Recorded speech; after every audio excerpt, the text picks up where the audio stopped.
సర్వోన్నతుడైన యేసుక్రీస్తు నామమున మీ అందరికీ శుభోదయం.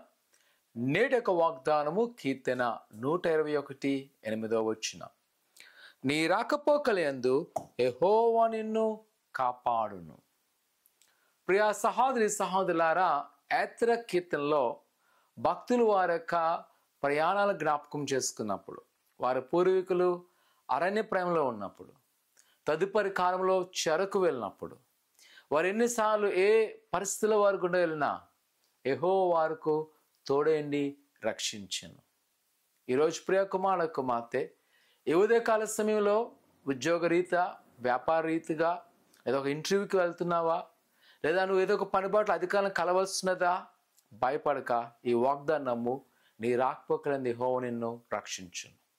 ఆయనకి సహాయకుడిగా ఉన్నాడు. నీతో వచ్చేవాడు గొప్పవాడు. ఆయన మనతో ఉన్నాడు కాబట్టి మన పక్షమున వ్యాజ్యమాడే దేవుడు. భయపడక, ఆందోళన చెందక ఈ ఉదయకాల సమయంలో నీ పని బాటిని ప్రభువుకు అప్పగించు. ఆయనకు నూతన మార్గాలు తెరిచును. ప్రార్థన చేసుకుందాం.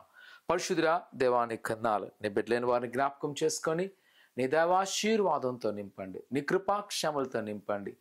వారికున్న ప్రతి ఒక్క పరిస్థితులకు అప్పగిస్తుండగా భయ ఆందోళన తీసివేస్తుంది ఆయన వారికున్న పరిస్థితులను మార్చివేసి నీ చిత్తానుసారంగా బలపరిచి దీవించి ఆశీర్వదింపచేయమని, వారు రాకపోకలు తోడే ఉండి ఆయన వారు ఎవరైతే కలవలసినదో అధికారులను కలుస్తున్నప్పుడు ఆయన మంచి మనసును పెట్టి వారి పనుబాట్ల సఫలం చేసి నడిపించమని యేసు నామమున తండ్రి, ఆమేన్. ప్రభువుని నమ్ముకుంచి వెళ్ళండి. ఆయన మీ మార్గాలను విశాలపరచును కాక. ఆమేన్.